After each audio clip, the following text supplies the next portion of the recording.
નમસ્કાર વિદ્યાર્થી મિત્રો, ઓનલાઈન એજ્યુકેશનમાં ફરીવાર સ્વાગત છે. આપણે વાત કરતા હતા અર્થશાસ્ત્રમાં ચેપ્ટર નંબર 7 ભારતીય અર્થતંત્ર.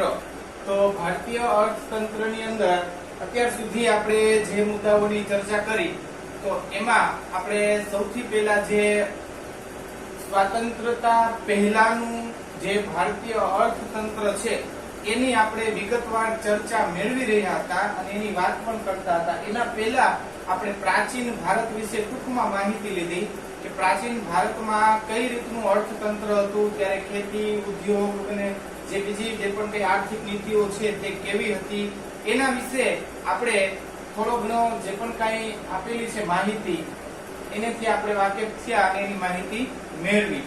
હવે આપણે અહીંયા જોશું કે સ્વતંત્રતા પહેલાનું જે ભારત હતું ત્યારનું જે અર્થતંત્ર કયા પ્રકારનું હતું.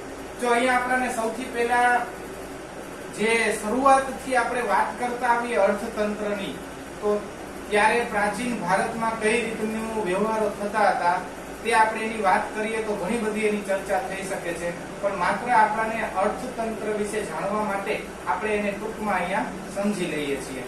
પછી આપણે અહીંયા સ્વતંત્રતા પછીનું અને પહેલાનું આ બે પાસાઓનો અભ્યાસ આપણે કરવાનો રહેશે. અત્યારે આપણે વાત કરવાની છે જે સ્વતંત્રતા પહેલાનું જે ભારતીય અર્થતંત્ર કેવું હતું.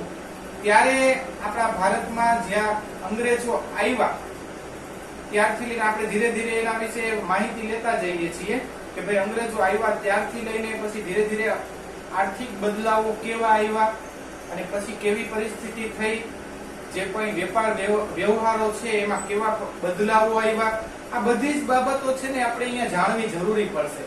જો વિદ્યાર્થી મિત્રો ખાસ અહીંયા ધ્યાન આપજો કે ભાઈ આપણે સ્વાતંત્રતા પહેલાનું જે ભારતીય અર્થતંત્ર છે એ અર્થતંત્રની અંદર આપણે જોઈ શકીએ છીએ કે ભાઈ સ્વાતંત્રતા પહેલાનું અર્થતંત્ર અને એના પછીનું અર્થતંત્ર બેમાં કેટલો ફેર છે.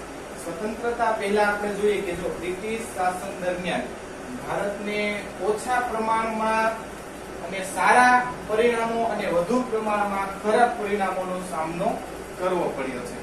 હવે આ બે વિશે આપણે ચર્ચા કરીએ તો હવે જો અંગ્રેજોએ જે પણ કઈ એ સમયગાળા દરમિયાન અલગ અલગ રેલવે છે કે માર્ગ પરિવહન છે, ખેતી છે કે એમાં પોતે સુધારા લાવવાના એવા પ્રયત્નો કર્યા, પણ આ જે પ્રયત્નો કર્યા એ એના સ્વાર્થ ખાતર પ્રયત્નો હતા. બધા જ એને ભારતનો વિકાસ થાય એવી એમની કોઈ અપેક્ષા હતી નહીં કે ભાઈ ચાલો એને રેલવેની શરૂઆત કરી કે 1853 માં રેલવેના પાટાઓની શરૂઆત કરી દીધી કે જેનેથી ભારતને સારો એવો ફાયદો થશે કે ભાઈ ઉદ્યોગ ધંધો વધશે, એવી એની કોઈ અપેક્ષા હતી નહીં. પણ એના સ્વાર્થ ખાતર કે ભાઈ રેલવેની શરૂઆત કરી, આપણા ભારત માટે ભલે સારું થયું કે ભાઈ રેલવેની શરૂઆત થઈ, એનાથી આપણા ભારતને ફાયદો પણ થયો છે, એનાથી માર્ગ પરિવહન છે એ વધ્યું છે, પછી એનાથી જે આપણી બેંક છે એ બેંકોની પણ શરૂઆત થઈ.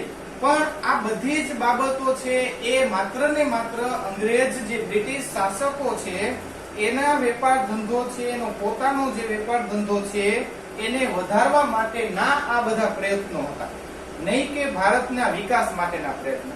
પણ આડકતરી રીતે પણ આપણે અહીંયા જોઈ શકીએ છીએ કે બ્રિટિશ શાસન દરમિયાન ભારતને ઓછા પ્રમાણમાં સારા પરિણામો અને વધુ પ્રમાણમાં ખરાબ પરિણામોનો સામનો કરવો પડ્યો છે. ભલે એમને રેલવેની શરૂઆત કરી, તો આજે આપણે જોઈ શકીએ છીએ કે ભારતની અંદર રેલવે છે એ સૌથી વધુ મોટું રોજગારી આપનારું એક ક્ષેત્ર છે, સૌથી વધુ માલની હેરફેર કરનારું એક ક્ષેત્ર છે, એ રેલવેમાં થાય છે. સૌથી વધુ કર્મચારીઓ જો આજે કામ કરતા હોય તો તે રેલવેના ખાતાની અંદર. દુનિયાની અંદર કદાચ સૌથી મોટું રેલવે નું એક આખું અસ્તિત્વ એટલે કે સૌથી મોટા માર્ગ પરિવહન તરીકે જો અત્યારે અસ્તિત્વ ધરાવતું હોય તો ભારતીય રેલવેને આપણે ગણાવી શકીએ છીએ. પણ એનો મતલબ એ નથી કે ભાઈ અંગ્રેજોએ એની શરૂઆત કરી અને પછી બધું જ એ લોકોના હાથમાં આપણે સોંપી દીધું હતું કે એના લીધે આ બધું થયું છે. પણ માત્ર ને માત્ર અહીંયા એમનો સ્વાર્થ હતો કે ભાઈ 1853 માં એમણે મુંબઈમાં સૌથી પહેલી રેલવેની શરૂઆત કરી. તો એનો એક જ હેતુ હતો કે ભાઈ એને જે માલ સામાન અહીંયા ભારતમાંથી વિદેશ લઈ જવો હતો એ લઈ જવામાં એને મુશ્કેલી પડતી, એટલે સરળતાથી ભારતમાંથી અમુક જે પણ કઈ કાચો માલ છે તે લઈ જવા માટે, કપાસ છે કે બીજા જે પણ ગળી છે કે અમુક હસ્તકલાના જે પણ કઈ ઉદ્યોગોના સાધન સામગ્રી છે, આ બધું એને લઈ જવું તો એમાં વાર લાગતી હતી. એ ઝડપથી લઈ જવા માટે એમને રેલવેનો વિકાસ કર્યો અને એનો આપણે આડકતરી રીતે ભારતને પણ થોડો ઘણો ફાયદો થયો છે. હવે આપણે જે પણ કઈ મુદ્દાઓ છે અહીંયા સ્વતંત્રતા પહેલાનું જે અર્થતંત્ર છે એ સ્વતંત્રતા પહેલાના અર્થતંત્ર વિશેની આપણે મુદ્દાસર ચર્ચા કરશું, એટલે આપણને ખબર પડશે કે ભાઈ કેવા કેવા પરિવર્તનો ત્યારે થયા હતા. એના પહેલા આપણું ભારતીય અર્થતંત્ર પ્રાચીન ભારતમાં આપણે જોઈ ચૂક્યા છીએ કે આપણું ભારતીય અર્થતંત્ર સારું જ હતું. આપણે અગાઉ મુદ્દા જોયા કે ભાઈ ભારતમાં જાવો જલાલી હતી, ત્યારે એ સમયગાળા દરમિયાન ભારતમાં એ પ્રકારની જાવો જલાલી હતી કે કોઈ જ કમી નથી. અર્થતંત્ર સરળ જ હતું, બધું વ્યવસ્થિત ચાલતું હતું, બધું ઘરગથ્થુ ઉત્પાદન કરી બધા લોકો વ્યવસ્થિત રીતે પોતાનું જીવન ગુજારતા હતા. ખેતી, રોજગાર, ઉદ્યોગ બધું જ સારું હતું, આપણી નિકાસો પણ સારી હતી, વિદેશમાં આપણે વસ્તુ મોકલતા પણ હતા. પણ જ્યારથી વિદેશીઓ આપણા ભારતમાં આવ્યા અને અહીંયા આવીને વેપાર ધંધો શરૂ કર્યો અને એમની કૂટનીતિઓ દ્વારા આ બધા જે પણ કઈ પરિણામો આપણે ભોગવવા પડ્યા, 150 થી 250 વર્ષ એ લોકોએ રાજ કર્યું, તો એ બધું આ પરિણામ જે છે એ આપણે અહીંયા જોઈ શકીએ છીએ. જોઈએ આપણે સ્વતંત્રતા પહેલાનું અર્થતંત્ર. એ અર્થતંત્રની અંદર વિવિધ મુદ્દાઓ આપણને આપેલા છે. કઈ રીતે એ અંગ્રેજ સરકારે જે અર્થતંત્ર આપણું છે એ આપણા પાસેથી એ પોતાના હાથમાં ધીરે ધીરે લઈ લીધું અને સંપૂર્ણપણે એ એના ઉપર આધિપત્ય જમાવ્યું. માત્ર અર્થતંત્રથી જ આ બધું ગુલામી સુધી જઈ શકે છે. અર્થતંત્ર પોતાના હાથમાં આવી ગયું એટલે માની લ્યો કે આખું ભારતનું જે રાજકીય તંત્ર છે એ પણ તેના હાથમાં આવી ગયું. આ રીતે તેઓએ ભારત ઉપર 150 થી 250 વર્ષ સુધી તેઓએ આધિપત્ય જમાવ્યું અને રાજ કર્યું. અહીંયા પહેલો જ મુદ્દો છે રેલવે. તો કે રેલવેની શરૂઆત અંગ્રેજો દ્વારા કરવામાં આવી. રેલવેની શરૂઆત 16મી એપ્રિલ 1853 ના રોજ બોરીબંદર થી, એટલે હાલનું અત્યારે જે થાણા કહેવાય છે, થાણાના પ્રથમ રૂટ દ્વારા જે થઈ હતી. અહીંયા 1947 સુધીમાં આપણે જોઈએ, જો શરૂઆત કરી હતી ત્યારે ખાલી એક મુંબઈનો જે ભાગ જે બોરીવલી કહેવાય, બોરીબંદર તરીકે ઓળખવામાં આવે છે, એટલે કે મુંબઈથી થાણા સુધી, ત્યારે અહીંયા આ બાજુ મુંબઈ જ કહેવાતું, અને થાણા સુધીનો જે માર્ગ છે ત્યાં એને પ્રથમ આ રેલવેના પાટા નાખ્યા અને ત્યારથી એની શરૂઆત થઈ. આ જ રેલવે 1947 માં જ્યારે દેશ આઝાદ થયો ત્યારે 53,000 કિલોમીટરની લંબાઈ થઈ ગઈ. ત્યાં સુધીમાં આ 153 નો સમયગાળો ગણીએ આપણે, એટલે ત્યારથી લઈને અહીંયા 47 સુધીનો સમયગાળો છે, ત્યાં સુધીમાં એ 53,000 કિલોમીટરની લંબાઈ ધરાવતી હતી અને 68 લાખ પ્રવાસીઓને આ રેલવેનો લાભ ત્યારે મળતો હતો. એ સમયગાળામાં પણ 68 લાખ કર્મચારીઓને ત્યારે લાભ મળતો હતો.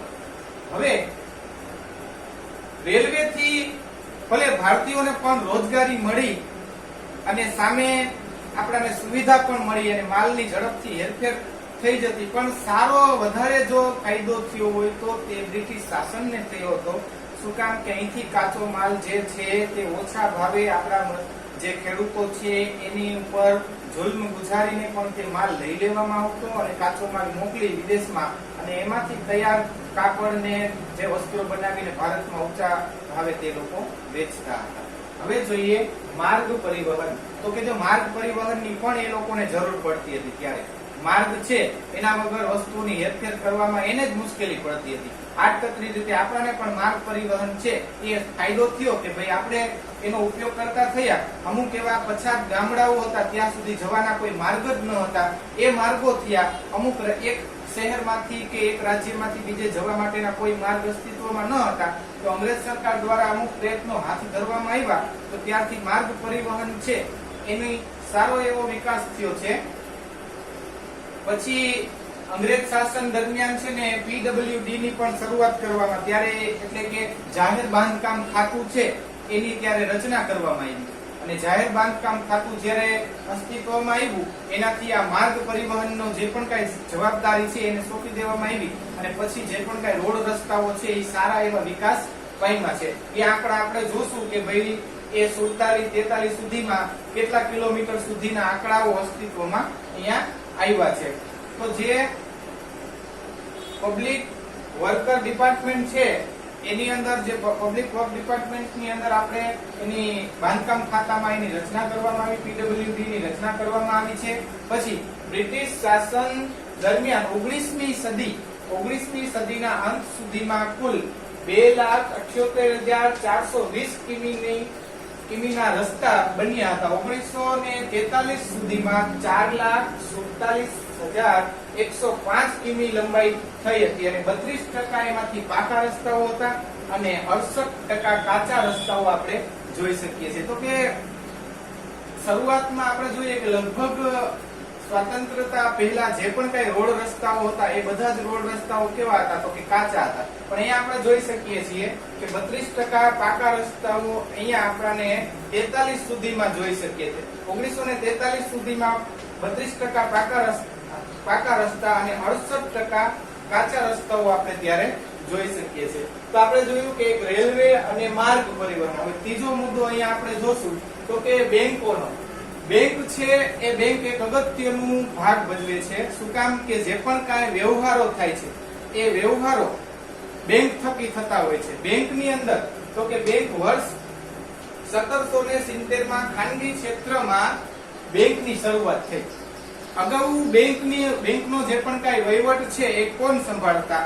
તો કે જે પણ કાંઈ મહાજન લોકો છે, અમુક જે જમીનદારો છે એ લોકો પાસે સાદું ધિરાણ જે હતું એ રીતે બધી વ્યવહાર ચાલતો હતો. પણ હવે અંગ્રેજ શાસકો આવ્યા ત્યારથી બેંક છે એની શરૂઆત થઈ. જોકે આપણે ધોરણ 12 ની અંદર બેંકનો જે પાઠ આવશે એની અંદર આપણે એની વિગતવાર ચર્ચા, બેંકની શરૂઆત, બેંક કઈ રીતે અસ્તિત્વમાં આવી એ બધું આપણે જાણશું. પણ અહીંયા માત્ર અર્થશાસ્ત્રમાં જે એ સમયગાળા દરમિયાન બેંકની શરૂઆત થઈ તો કે 1770 માં ખાનગી ક્ષેત્રમાં બેંકની શરૂઆત થઈ, જે 1946 સુધીમાં 700 થી વધુ, વાત છે 1946 સુધીમાં, 1770 માં શરૂઆત થઈ અને આટલા વર્ષોમાં 1946 સુધીના સમયગાળામાં 700 થી વધુ બેંકોની સંખ્યા ત્યારે થઈ ચૂકી હતી.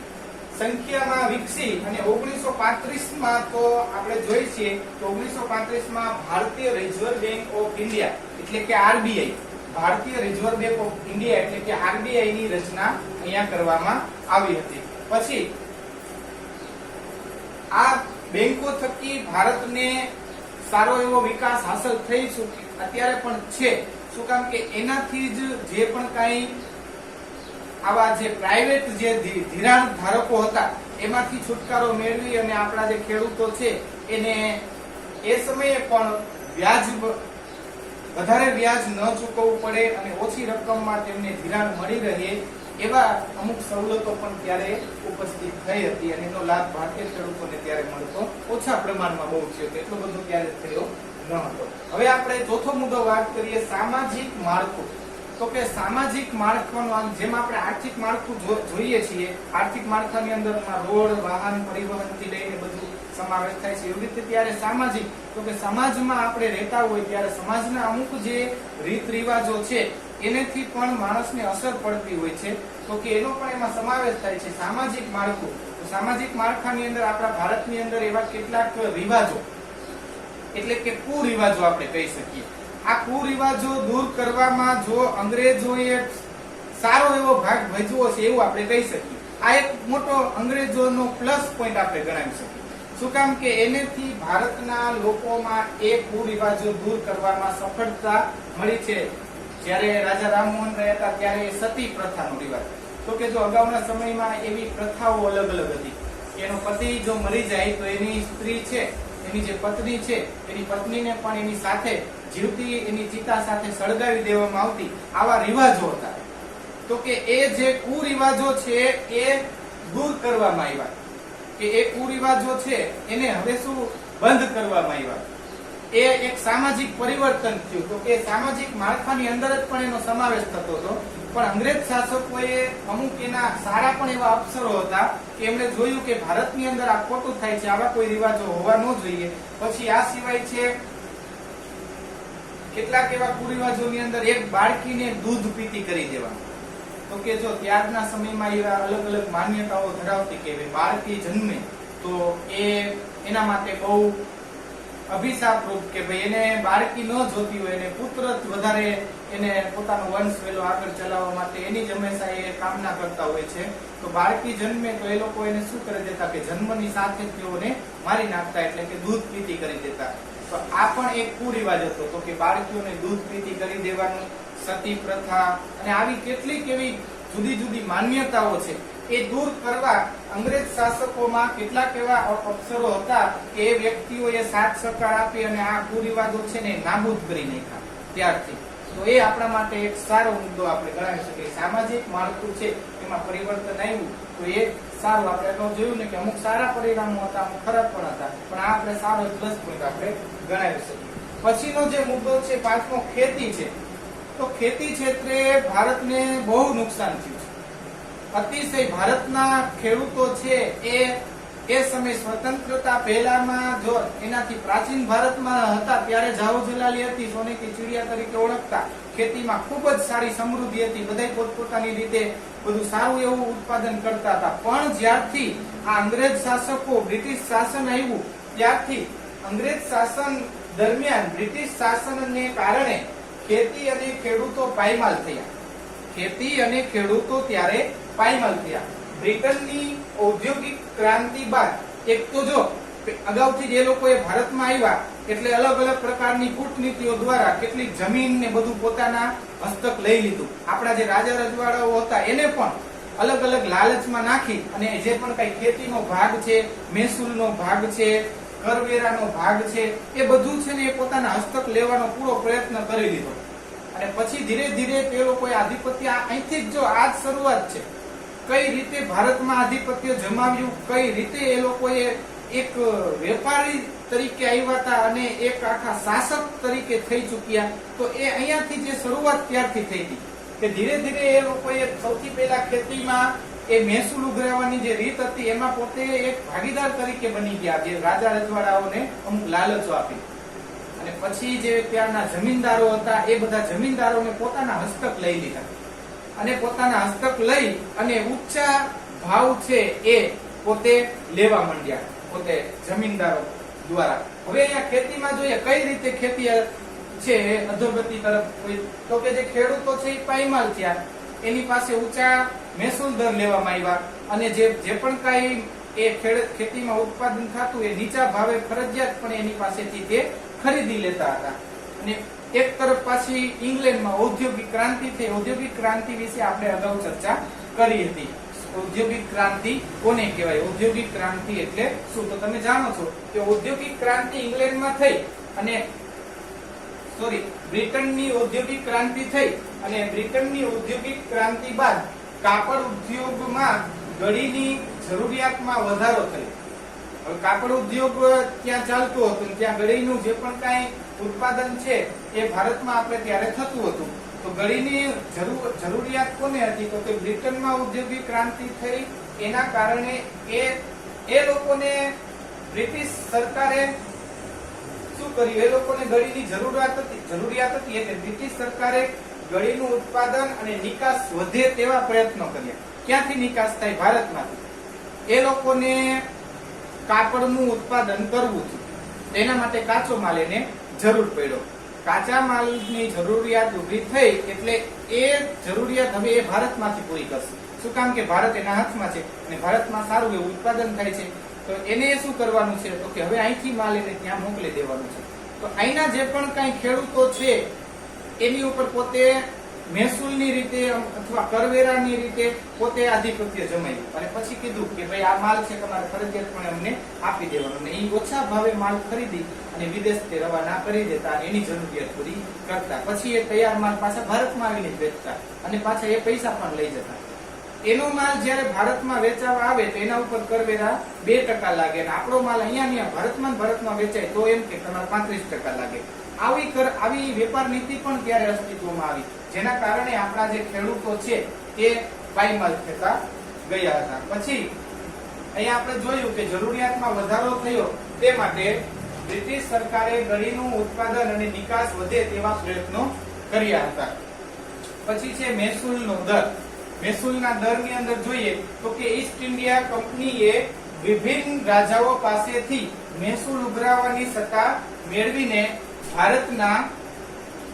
ભારતના જમીન માલિકો પાસેથી ઊંચા દરે મહેસૂલ ઉઘરાવવાનો પરવાનો મેળવી લીધો. અને જે પરવાનો છે કોની પાસે હતો તો કે જે જમીનદારો પાસે હતો. હવે ખેડૂતોના ખેતીના આવકના અડધા ભાગ જેટલો દર છે એ મહેસૂલનો દર રાખવામાં આવ્યો હતો. અડધા ભાગ. ખેડૂતો એટલું કમાતા પણ ન હોય, પોતાનો જે ખેતીનો જેટલો ભાગ છે એ કુલ ભાગના અડધા ભાગ જેટલું તો એ લોકોએ મહેસૂલ લઈ લેતા હતા. અને જેથી કરીને આ માટે ખેડૂતોને બહુ મોટું નુકસાન થતું હતું. રાજાઓ પાસેથી એ લોકોએ કર ઉઘરાવવાની સત્તા હાંસલ કરી લીધી અને પછી એ સત્તા પોતાના હાથમાં આવી ગઈ એટલે પછી તો તે મન ફાવે એટલા કર તેઓ ખેડૂતો પાસે લેતા હતા. તો કે જે મહેસૂલનો દર છે એ ઈસ્ટ ઇન્ડિયા કંપનીના શાસન દરમિયાન ખૂબ જ વધેલો જોવા મળ્યો હતો. તો આપણે જોયું કે અહીંયા આટલા મુદ્દાઓની ચર્ચા કરી. હજી ઘણા બધા મુદ્દાઓ છે, એ મુદ્દાઓની ચર્ચા આપણે આના પછીનો વિડીયોમાં જોશું. નમસ્કાર.